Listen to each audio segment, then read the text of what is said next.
लद्दाखी मीमांसा कुनला जुले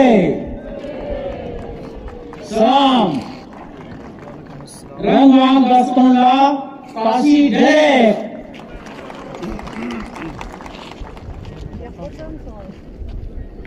हमारे लद्दाख के सभी प्यारे भाइयों और बहनों, सभी को स्वतंत्रता दिवस की ढेर सारी शुभकामनाएं।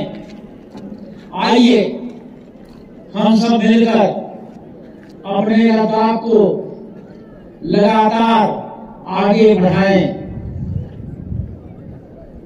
आज इस स्वतंत्रता दिवस पर मैं अपने सशस्त्र बलों को, अर्ध सैनिक बलों को और पुलिस के जवानों को उनके कर्तव्य निष्ठा के लिए कोटिशः धन्यवाद देता हूं।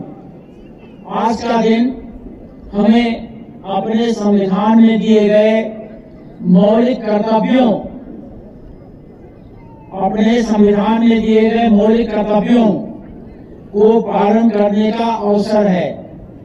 मेरा निवेदन है कि आप और हम सभी एकजुट होकर अपने मौलिक कर्तव्यों को अपनी निजी दिनचर्या में शामिल करें। आज मैं हमारे लद्दाख में किए जाने वाले कुछ विकास एवं जनहित के कार्यों की चर्चा आपसे करना चाहूंगा। हमारे माननीय प्रधानमंत्री श्री नरेंद्र मोदी जी का विजन है कि हम लद्दाख को एक कार्बन न्यूट्रल क्षेत्र बनाएं। इसके लिए हम लद्दाख के सभी क्षेत्रों में कार्बन न्यूट्रल व्यवस्था स्थापित और हासिल करने पर काम कर रहे हैं। ऊर्जा विकास में नुब्रा और जांसकर के लिए 220 केवी ट्रांसमिशन सिस्टम का निर्माण तीव्र गति से चल रहा है। पीएम सूर्य घर मुफ्त बिजली योजना को लागू किया गया है। बैंक क्षेत्र में 13 गीगावाट की सोलर प्रोजेक्ट पर काम शुरू हो गया है, जिसके द्वारा बैंक से प्रयाग तक डायरेक्ट पावर सप्लाई दी जाएगी। इस प्रोजेक्ट की डिजाइन ऐसी होगी कि पूरे क्षेत्र में जहां पर ये सोलर प्लांट लग रहे हैं वहां पर हम अपने मवेशियों, भेड़ों, बकरियों को चरा सकते हैं और उस क्षेत्र में हम इतनी घास पैदा कर सकते हैं कि हम अपने भेड़ बकरियों के लिए 6 महीने का स्टॉक जमा कर सकते हैं। शिक्षा के विकास में लद्दाख के 32 स्कूलों में पीएम श्री स्कीम में हम शामिल इन स्कूलों को किए हैं। इस योजना के तहत अभी तक 16.72 करोड़ रुपए का आवंटन हो चुका है। लद्दाख ने उल्लास नव भारत साक्षरता कार्यक्रम के तहत 97% साक्षरता के साथ कार्यात्मक साक्षरता हासिल की है। वोकेशनल कोर्सेज और डिजिटल एजुकेशन को बढ़ावा दिया जा रहा है। उच्च शिक्षा के क्षेत्र में राष्ट्रीय स्तरीय परीक्षाओं के लिए लद्दाख में ही परीक्षा केंद्र स्थापित किए गए हैं। हमारे छात्रों के लिए तकनीकी और मेडिकल संस्थानों में सीटें आरक्षित है। लद्दाख स्किल डेवलपमेंट मिशन के तहत हमने स्किल गैप कम लाइवलीहुड स्टडी आयोजित किया है। खेल के विकास में हमारे युवा, ये गौरव की और हर्ष की बात है, हमारे युवा अंतर्राष्ट्रीय और राष्ट्रीय खेल आयोजनों में भाग ले रहे हैं और ताइक्वांडो, आइस हॉकी, साइकिलिंग, जैसे खेलों में आगे आ रहे हैं। 1 करोड़ की लागत से अनेक खेलों के इक्विपमेंट खरीदे गए हैं। स्पोर्ट्स अथॉरिटी ऑफ इंडिया के साथ हमने खेलो इंडिया विंटर गेम्स के 4थे क्रम को सफलतापूर्वक आयोजित किया है। युवाओं के लिए रोजगार हमारा मिशन है। हमारे युवा ज्यादा से ज्यादा उनको रोजगार मिले, यह हमारा मिशन है। लद्दाख में नौकरियों के चयन के लिए हमने Ladakh subordinate staff selection board का गठन किया है और इस पर हमको काफी दिक्कतें आई, लेकिन फिर भी हमने इसको किया है। इसके माध्यम से नॉन गजेटेड पदों को शीघ्रता से भरा जा रहा है। गजेटेड पदों के लिए यूपीएससी की सहायता से हम इसको जल्द ही भरेंगे। उसमें हम अपने युवाओं को उचित एज रिलैक्सेशन अवश्य देंगे। यह प्रक्रिया बड़ी इन्वॉल्व है, इंट्रिकेट है। इसमें तमाम हमको सैंक्शन लेने पड़ते हैं, तमाम मिनिस्ट्री में जाना पड़ता है, लेकिन मित्रों मैं इसको करके छोड़ूंगा। और इसके लिए जितने भी हमारे युवा हैं जो देरी हुई है उसका उनको हम मैचिंग एज रिलैक्सेशन जरूर देंगे, जिससे कोई इस मौके से छूट न जाए। पर्यावरण संरक्षण के लिए और जलवायु परिवर्तन से निपटने के लिए हमारे माननीय प्रधानमंत्री श्री नरेंद्र मोदी जी द्वारा प्लांट फॉर मदर अभियान शुरू किया गया है।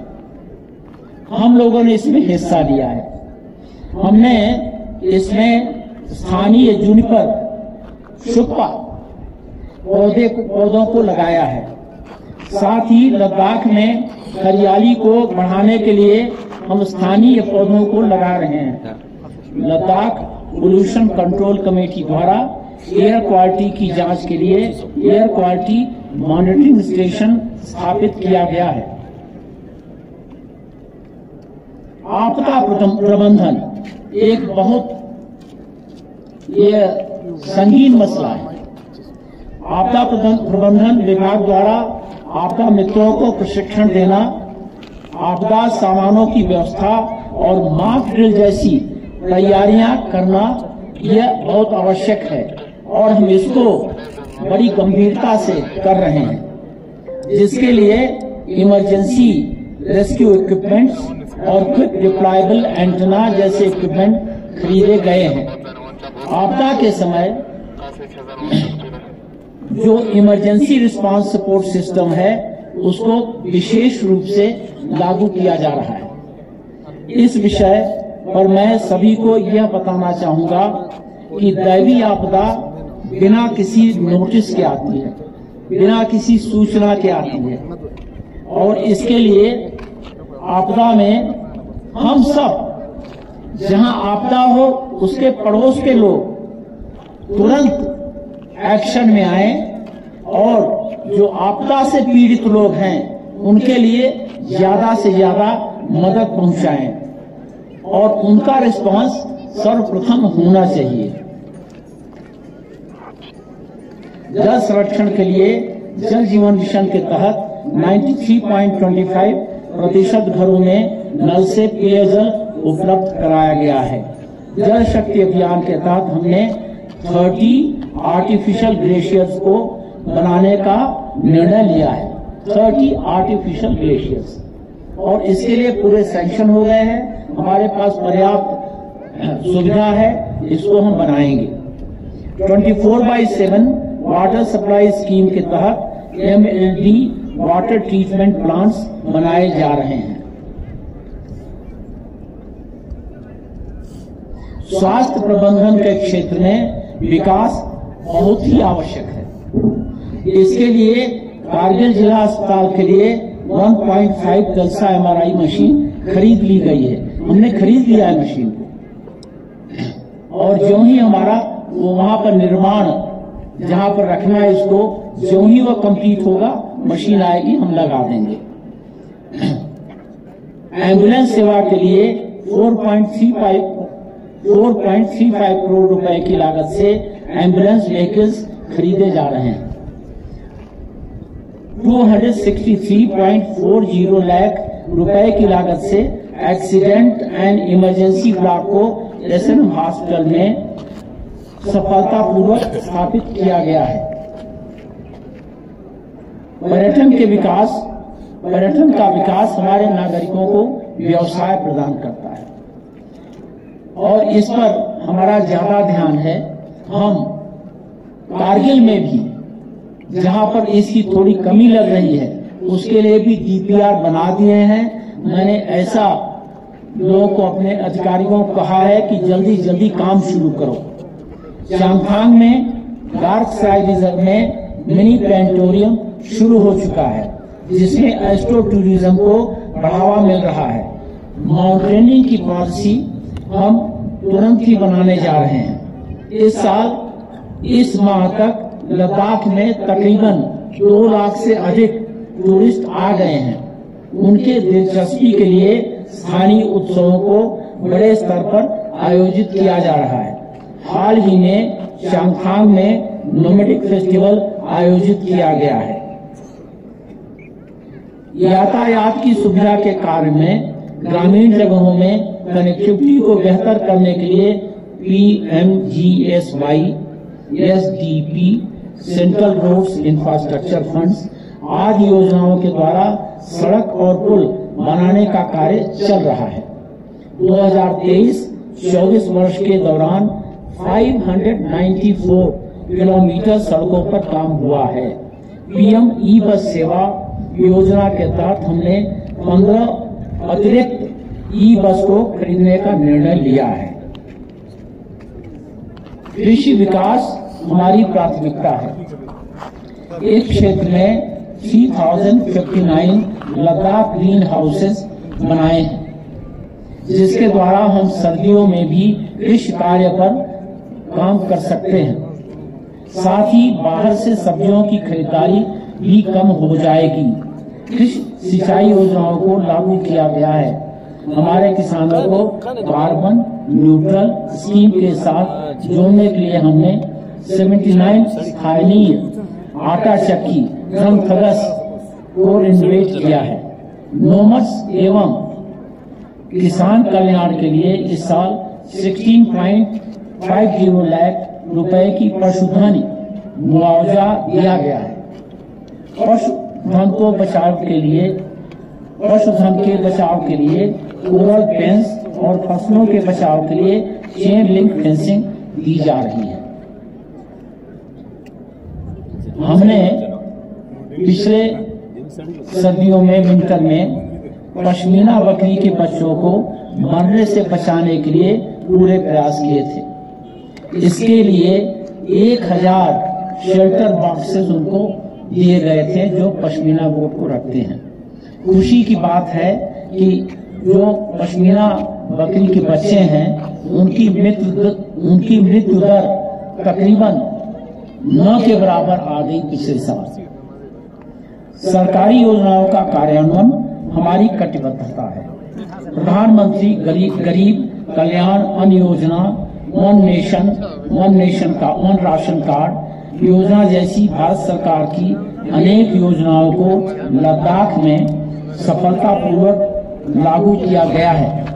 जनजातीय मंत्रालय छात्रवृत्ति योजना के तहत हमारे छात्रों को लाभ मिल रहा है। समाज कल्याण के तहत हमारे दिव्यांगजनों को यूनिक डिसेबिलिटी आइडेंटिटी कार्ड के माध्यम से सरकारी योजनाओं का लाभ मिल रहा है। लेह और कारगिल में स्थापित artificial limbs manufacturing corporation of India के केंद्रों की सहायता से जरूरतमंदों को असिस्टिव डिवाइस दी गई है। व्यवसाय एवं कौशल विकास के लिए 61.79 करोड़ रुपए की लागत से 6 नए इंडस्ट्रियल स्टेट्स को विकसित किया जा रहा है। Enchanting Ladakh international pashmina conclave 2024, Bharat textiles 2024 जैसे आयोजनों में हमारे उद्यमियों को हमारे उद्यमियों ने भाग लिया है।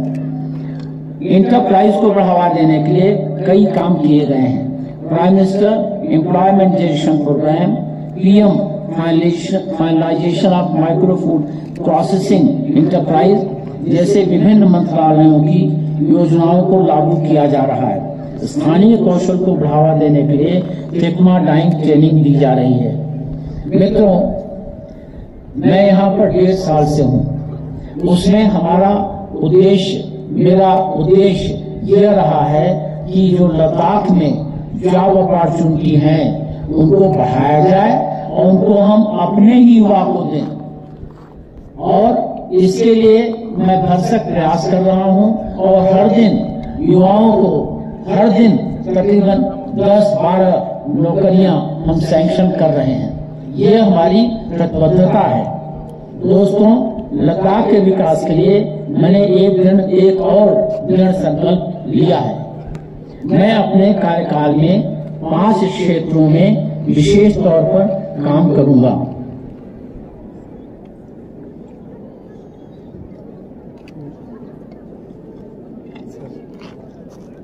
पहला, हमारे आगे आने वाली पीढ़ियों के लिए पर्याप्त पानी की व्यवस्था करना है। मैं इस कार्य के लिए 30 वर्ष का विजन रखकर काम कर रहा हूं। मैं इस बात पर मुझे बिल्कुल इस बात का ख्याल है कि अगर आज हम अपने पानी की व्यवस्था ठीक तरीके से नहीं करेंगे तो आगे आने वाली पीढ़ियों को पानी मिलना मुश्किल हो जाएगा। और इसके लिए हमारा सबसे बड़ा फर्ज और धर्म यह बनता है कि हम जितना सरफेस के ऊपर का पानी है उसको इस्तेमाल करें। किसी भी टाइम पर कोई भी बोरवेल डाल देता है और नीचे का पानी खींच रखता है, वो बहुत ही डेंजरस है। क्या हम ये नहीं चाहते कि हमारे आगे आने वाली पीढ़ी अगले 30 साल की प्लानिंग करके हम उनके लिए पानी मुहैया कराएं? हम चाहते हैं। ये प्लानिंग हम कर रहे हैं। इसमें बहुत बड़ी बात यह है कि आप सबका सहयोग चाहिए। दूसरा, जब मैं यहाँ पर आया तो मुझे पता लगा कि हमारा जो नागरिक है वो अपने डीसी ऑफिस के लिए जाने के लिए वो 100 किलोमीटर चलता है। तो मुझे यह लगा कि ये बात तो ठीक नहीं है। प्रशासनिक इकाई ऐसे जगह पर हो जहां पर कि हमारे नागरिक को कम से कम रास्ता तय करके वहां पहुंच जाए।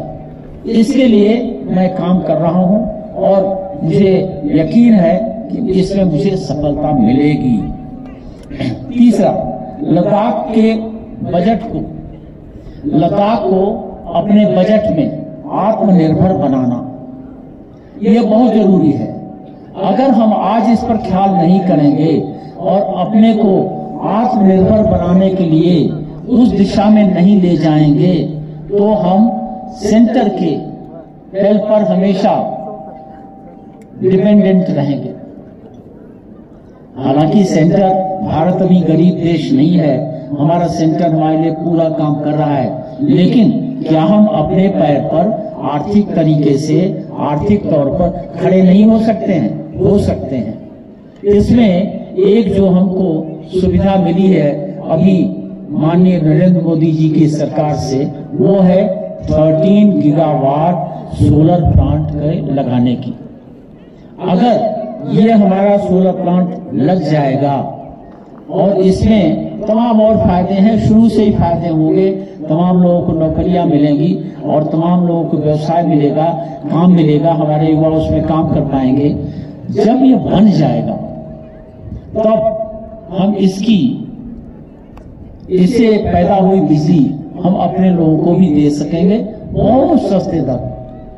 और दूसरा, इसको हम बेच सकेंगे और जब इसको बेचेंगे तो हमारे पास इतना पैसा आ जाएगा कि हम तकरीबन आत्मनिर्भर हो जाएंगे अपनी आर्थिक व्यवस्था में। चौथा,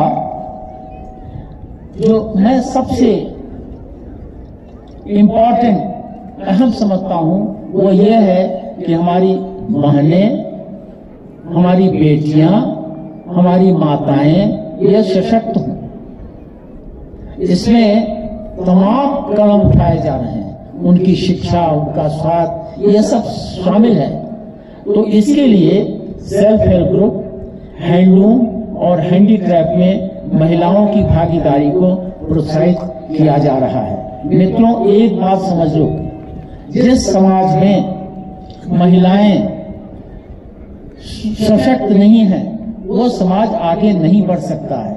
और जितने पूरे विश्व में आगे बढ़े हुए विकसित समाज हैं वहां पर महिलाओं की भागीदारी तकरीबन 50-50 है। तो इस पर हम काम कर रहे हैं और इसके हम इस व्यवस्था के हम मैं कायल हूं, मैं समझता हूं कि करना है और ये करेंगे।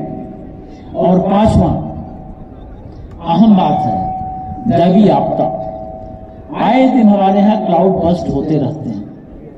अब ये क्लाउड बर्स्ट अनअनाउंस्ड आता है, ये भी नहीं पता कि कहां पर आएगा, ये भी नहीं पता कि कितना इंटेंस होगा। तो इसके लिए तैयारी करना बहुत जरूरी है और हर नागरिक का ये कर्तव्य बनता है कि अगर उसके पड़ोस में ये ऐसी दैवीय आपदा आई तो सबको मदद करने के लिए जाना चाहिए। जहां तक हमारा लद्दाख के प्रशासन का परिप्रेक्ष्य है उसके लिए हम पूरा काम कर रहे हैं। इन सभी संकल्पों की सफलता के लिए मैं आप सभी से सहयोग का अनुरोध करता हूं और मुझे यह पूरा यकीन है कि आप सभी इन बातों की जो गहराई है, गंभीरता है, इसको समझते हैं और लद्दाख के विकास के लिए आप इस पर तत्पर रहेंगे। इसी के साथ साथ मैं अपने सभी नागरिकों के माध्यम से अपने जो दो हमारी काउंसिल हैं उनसे निवेदन करूंगा कि वो जैसे अभी तत्परता से काम कर रहे हैं उसको अनवरत उसी को आगे बढ़ाए जाएं। और अगर हम ऐसा करेंगे तो कोई कारण नहीं है कि हमारा लद्दाख विकसित न हो। लद्दाख प्रशासन का लक्ष्य है कि हम लद्दाख को करप्शन फ्री और डिले फ्री बनाएं, करप्शन फ्री और डिले फ्री बनाएं। इसके लिए मैंने प्रशासन के सभी अधिकारियों को सख्त आदेश दे रखा है कि वे हर दिन हमारे नागरिकों से मिलें और उनके मामलों को सुनें और उन मामलों का, उन मसाइल का हल निकालें। अंत में मैं इस शुभ अवसर पर आप सभी भाइयों, बहनों एवं युवाओं से आग्रह करता हूं कि आइए हम सब प्रण करें कि हम सब मिलकर लद्दाख को सबसे विकसित केंद्र शासित प्रदेश बनाएंगे। पुनः आप सभी को स्वतंत्रता दिवस की हार्दिक शुभकामनाएं। जय हिंद, जय लद्दाख।